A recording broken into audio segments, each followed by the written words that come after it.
नमस्कार।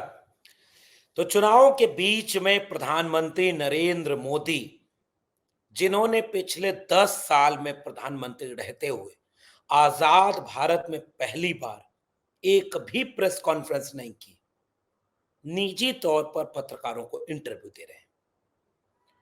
इंटरव्यू एकाध कोई अपवाद हो, इंटरव्यू की शक्ल में ही हो, लेकिन प्रेस कॉन्फ्रेंस जिसमें सवाल जवाब, प्रधानमंत्री जी से कोई पत्रकार सवाल पूछ ले, प्रधानमंत्री जी उसका जवाब दें, ऐसी गुस्ताखी न तो किसी पत्रकार ने की और न प्रधानमंत्री नरेंद्र मोदी ने इसका मौका दिया। लेकिन वो टीवी चैनलों को या अलग अलग पत्रकारों को इंटरव्यू जरूर देते हैं। और अभी हाल ही में उनका एक इंटरव्यू वायरल हो रहा है और उस इंटरव्यू में बहुत सारी बातें प्रधानमंत्री नरेंद्र मोदी ने कही है। प्रधानमंत्री नरेंद्र मोदी को इंटरव्यू देने में फायदा ये हो जाता है कि फिर आपको एक मंच मिल जाता है और उस मंच पर जो अपना नैरेटिव, जो आपकी अपनी बात है, जो आपका अपना पूरा कहना है, उसको आप पूरा का पूरा कह डालते हैं। प्रधानमंत्री नरेंद्र मोदी ने इस मंच का इस्तेमाल करते हुए यह कहा कि ईडी को आप काम न करते हुए देखते तो आपको खराब लगता। 3 पत्रकारों का पैनल है, सामने 3 लोग बैठे हैं, 1 महिला 2 पुरुष, जिनमें से एक पत्रकार इतना चापलूसी के उसमें चला जाता है कि वो तो जैसे लगता है कि बिछ गया है। तो मंच मिल जाता है जिसमें प्रधानमंत्री अपनी पूरी बात कहते हैं। एक बड़ी महत्वपूर्ण बात, प्रधानमंत्री नरेंद्र मोदी ने उस इंटरव्यू में बोला, ईडी ने अब तक जितने मामलों पर कार्रवाई की है, उन मामलों में केवल 3% मामले राजनीतिक हैं। केवल और केवल 3% मामले राजनीतिक हैं।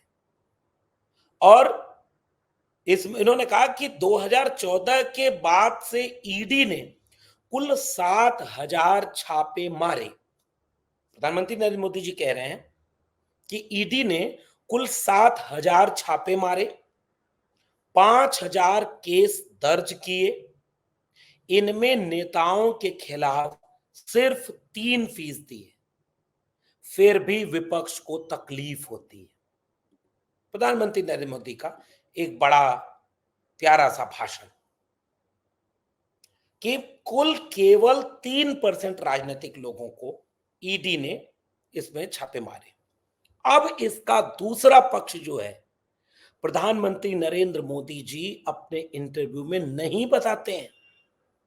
जैसे मान लीजिए कि केवल 3% लोगों को अगर ईडी ने छापे मारे और 3% लोग ईडी के छापे के शिकार हुए, तो इन 3% लोगों में कौन सी पार्टी के पॉलिटिशियन है, यानी जो 3% पॉलिटिशियन है वो कौन सी पार्टी के हैं?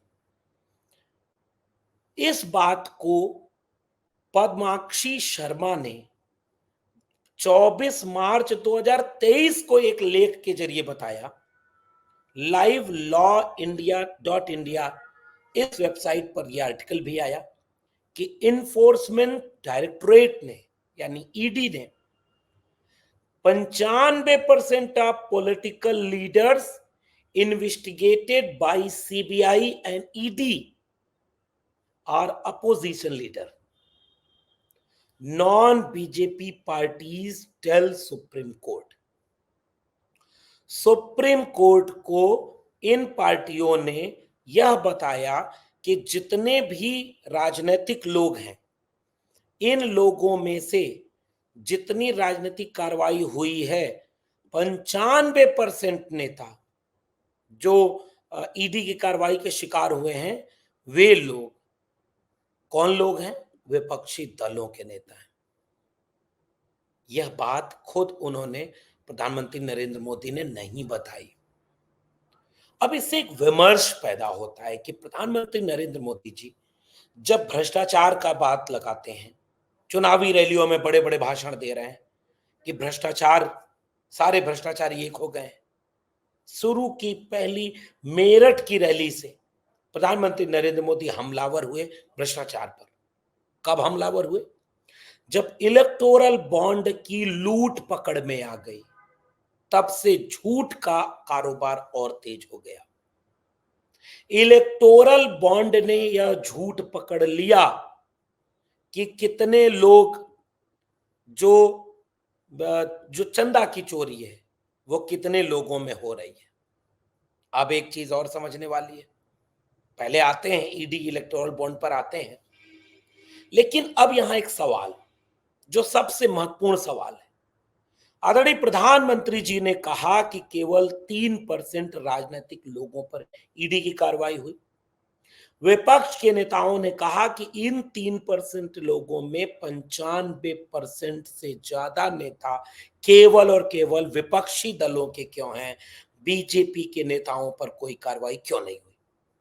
प्रधानमंत्री नरेंद्र मोदी से इतना एक लाइन का सवाल वो जो 3 पत्रकार सामने बैठ के इंटरव्यू ले रहे हैं उन्होंने नहीं पूछा। कल्पना करिए, इतने बड़े नेता का आप इंटरव्यू लेने जा रहे हैं, इतना बड़ा लीडर, और यही काम अमित शाह के साथ होता है, यही काम जेपी नड्डा के साथ होता है। वहीं जब कोई विपक्षी दल का नेता इंटरव्यू में बैठे, सवाल पूछने की शैली और हिम्मत दोनों ऐसी हो जाती है, क्या न पूछ दें, कैसे पटखनी न दे दें, और जैसे लगता है कि प्रधानमंत्री गृह मंत्री के सामने घिघी बनी होती है।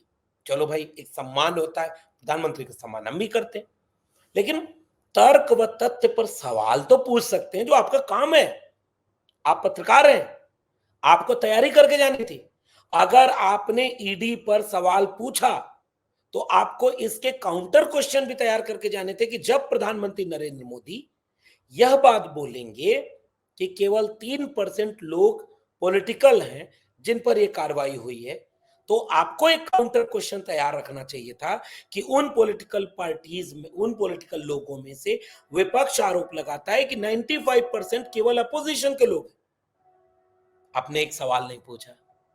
अब चूंकि पहले एक खबर आ गई थी, पहले लोग ये बता चुके थे कि प्रधानमंत्री नरेंद्र मोदी का इंटरव्यू स्क्रिप्टेड होता है, सवाल भी लिख के दिए जाते हैं, यही पूछना है, इतना पूछना है, इस शैली में पूछना है। पता नहीं ये अब सही या गलत, देश के प्रधानमंत्री हैं, उनके बारे में अब क्या कहा जाए।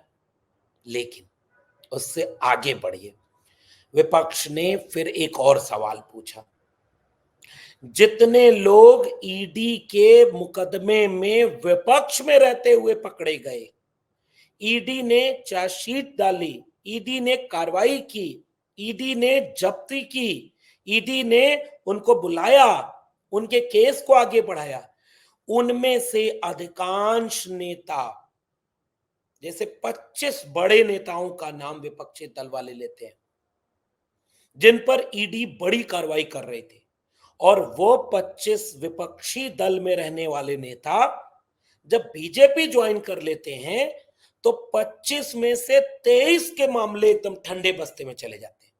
और यही बात गृह मंत्री अमित शाह से पूछी गई।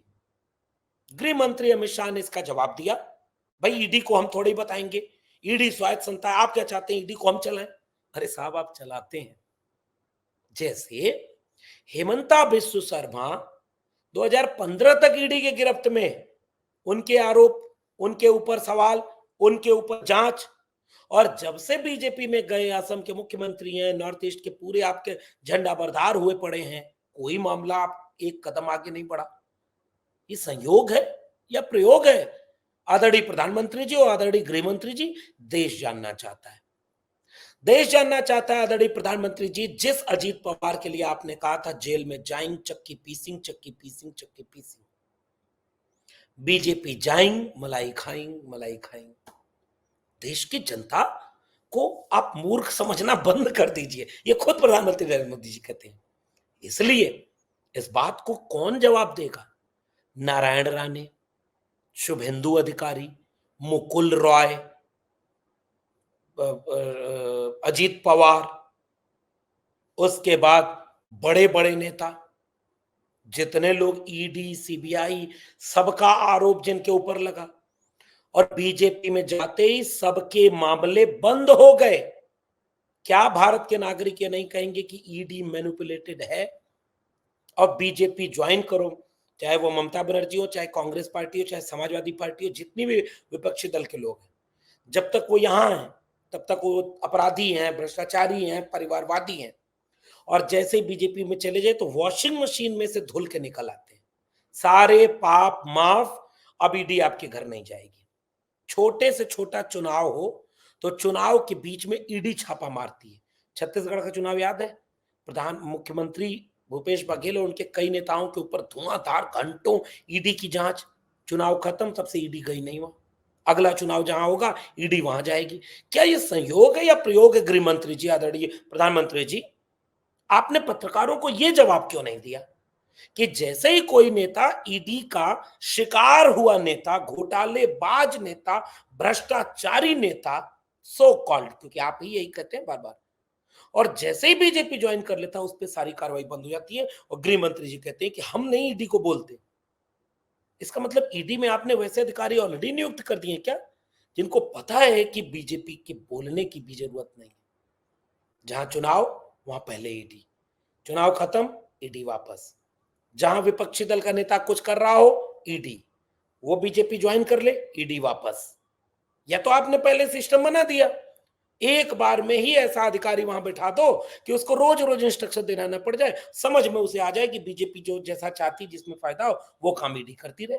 आदरणीय प्रधानमंत्री जी, इसका जवाब आपने क्यों नहीं दिया? अब एक दूसरा सवाल, इलेक्टोरल बॉन्ड पर वापस लौटते हैं, जो अभी थोड़ी देर पहले मैं आपको इशारा कर रहा था।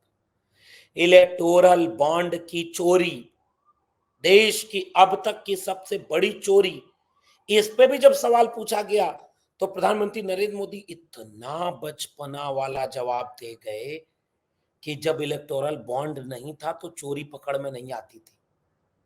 अब देखो इलेक्टोरल बॉन्ड आ गया तो हमने चोरी पकड़ ली।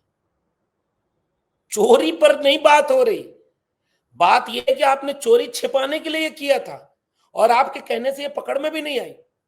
सुप्रीम कोर्ट ने जब कहा कि इलेक्टोरल बॉन्ड इलीगल है, तुरंत बंद करो, तब जब आपके वकील तो वहां खड़े होकर इलेक्टोरल बॉन्ड के पैरवी कर रहे थे कि नहीं नहीं इस पर कोई, ये सब कुछ बहुत अच्छा है। और प्रधानमंत्री नरेंद्र मोदी खुलेआम ये बात इंटरव्यू में बोल रहे हैं और इंटरव्यू लेने वाला एक सवाल की तैयारी नहीं करता है। क्या सोच के इंटरव्यू लेते हैं वो प्रधानमंत्री का? देश के प्रधानमंत्री का इंटरव्यू है, पूरी तैयारी के साथ जाना चाहिए। अब जैसे क्या इन नेताओं को यह नहीं पूछा जाना चाहिए कि ईडी वाला मामला, अगर आप कह रहे हैं पॉलिटिकल नहीं है, ईडी अपना काम चुपचाप करती है, तो एक रिपोर्ट छपी है दैनिक भास्कर में एक महीने पहले, 30 कंपनियों ने छापेमारी के बाद मोटा चुनावी चंदा दिया जिसका प्रॉफिट 2 करोड़ भी नहीं, उसने 183 करोड़ रुपए के इलेक्टोरल बॉन्ड खरीदे। कौन कह रहा है प्रधानमंत्री जी? 183 करोड़ का इलेक्टोरल बॉन्ड वह कंपनी खरीद रही है जिसका अपना इतना आमदनी भी नहीं है। और सुनिए प्रधानमंत्री जी, दैनिक भास्कर क्या कह रहा है? बीजेपी को इलेक्टोरल बॉन्ड से कुल 6060 करोड़ रुपए मिले। ठीक है, ये मिले, ये आंकड़े बता रहे हैं। अब जरा कंपनियों का और कार्रवाई का रिश्ता देखिए। आदरणीय प्रधानमंत्री नरेंद्र मोदी जी, कंपनी का नाम है फ्यूचर गेमिंग। कार्रवाई कब हुई? 2 अप्रैल 2022 को छापा पड़ा ईडी का। 7 अप्रैल 2022 को चुनावी बॉन्ड खरीद लिया। नेक्स्ट आदरणीय प्रधानमंत्री जी, अरबिंदो फार्मा, 10 नवंबर 2022 को एमडी अरेस्ट हुए ईडी कार्रवाई में। 15 नवंबर 2022 को बॉन्ड खरीद लिया। शिरडी साई इलेक्ट्रिकल लिमिटेड, 20 दिसंबर 23 को छापा, 11 जनवरी 2024 को बॉन्ड। टोरेंट पावर, मार्च 2024 को प्रोजेक्ट मिला, 10 जनवरी 2024 को बॉन्ड। डॉक्टर रेड्डीज 13 नवंबर 2023 को छापा, 17 नवंबर 2023 को बॉन्ड। कल्पतरु प्रोजेक्ट्स 4 अगस्त 2023 को छापा, 10 अक्टूबर 2023 को बॉन्ड। माइक्रो लैब्स 14 जुलाई 2022 को छापा, 10 अक्टूबर 2022 को बॉन्ड। हीरो मोटो कॉर्प्स 23 मार्च 2022 को छापा, 7 अक्टूबर 2022 को बॉन्ड। एप्को इंफ्रा 24 जनवरी को टेंडर, 10 जनवरी को बॉन्ड। यशोदा हॉस्पिटल 26 दिसंबर 2020 को छापा और अब 21 अप्रैल अक्टूबर 2023 को बॉन्ड। एक तरफ छापा, दूसरी तरफ इलेक्टोरल बॉन्ड, एक तरफ से कार्रवाई, दूसरी तरफ से चंदा उगाही। क्या इस देश के पत्रकार इतनी सी तैयारी करके प्रधानमंत्री नरेंद्र मोदी का इंटरव्यू नहीं ले सकते थे? क्या वो इलेक्टोरल बॉन्ड पर ये नहीं पूछ सकते थे कि हुजूर चोरी पकड़ाई तो आपकी पकड़ा गई, आपने इतनी चोरी क्यों की? जिन कंपनियों की लागत 10 रुपया नहीं वो 100 रुपए इलेक्टोरल बॉन्ड कैसे दे रहे हैं? काला धन कहां है? और ईडी और सीबीआई के साफ रिश्ते दिख रहे हैं कि एक तरफ जैसे कार्रवाई वैसे चंदा, या तो कार्रवाई पहले चंदा या कार्रवाई के बाद चंदा। और आप कह रहे हैं कि केवल 3% लोगों राजनीतिक लोग हैं जिन पर राजनीतिक मुकदमे हुए। तो वो जो 97% लोग जो कंपनी वाले हैं, उन कंपनियों के साथ आपने क्या सलूक किया? पॉलिटिकल पार्टी में जितने लोग बीजेपी के अपोजिशन में हैं, 95% उन पर ईडी के मुकदमे हो रहे हैं, इसका जवाब आपने क्यों नहीं दिया? और जितने लोग ईडी के मुकदमा झेल रहे थे और बीजेपी ज्वाइन कर लिए, तब से मामला या तो खत्म या ठंडा पड़ गया है, इसका जवाब क्यों नहीं दिया आपने? तो 3% पॉलिटिकल बात हो गई। और जो 97% नॉन पॉलिटिकल लोगों पर ईडी की छापेमारी है, उसका तो इलेक्ट्रॉनिक बोर्ड ने चोरी पकड़ के आपको बता दिया। छापा मारो चंदा लो छापा मत मारो। प्रधानमंत्री नरेंद्र मोदी जी, देश आपसे इन चीजों का हिसाब मांगता है। आदरणीय गृह मंत्री जी, देश आपसे इन चीजों का हिसाब मांगता है। अगर बीजेपी के इशारे पर यह काम नहीं हो रहा है तो यह कैसा संयोग है? आप जांच करिए, आपकी एजेंसियां कैसे काम कर रही हैं? आपकी एजेंसियां केवल विपक्ष को फंसा रही हैं। आपकी एजेंसियां आपके पार्टी के लोगों तक जा ही नहीं रही, डर रही हैं क्या? जरा होम मिनिस्टर साहब और प्राइम मिनिस्टर साहब, आप जरा ये पड़ताल करिए, मजबूत अधिकारी रखिए। जैसे एक इंटरव्यू में आपने बोला था कि मजबूत मीडिया चाहिए, डरपोक मीडिया नहीं चाहिए। ये डरपोक अधिकारी बैठा दिया क्या आपने जो बीजेपी के लोगों को छप्पा नहीं मार रहे हैं? और अगर आपके निर्देश पर मार रहे हैं तब तो फिर तो कोई बात नहीं, फिर तो बधाई हो आपको। आपने नया भारत बना दिया है और जितने नागरिक इस भारत का सम्मान करते हैं, वो अगर आपको इसके बाद भी वोट देते हैं तो मुबारक हो उन सारे लोगों को, वो यही डिजर्व करते हैं। और अगर ऐसा नहीं करते तो वोट डालते समय जनता आपसे सवाल करेगी और अपने सवालों पर वोट डालेगी। और अगर ऐसा होता है तो लोकतंत्र मजबूत होगा, संविधान मजबूत होगा। आपको ये बातचीत कैसी लगी नीचे कमेंट बॉक्स में जरूर बताइएगा। फिर मिलेंगे किसी और टिप्पणी के साथ, तब तक के लिए बहुत बहुत धन्यवाद।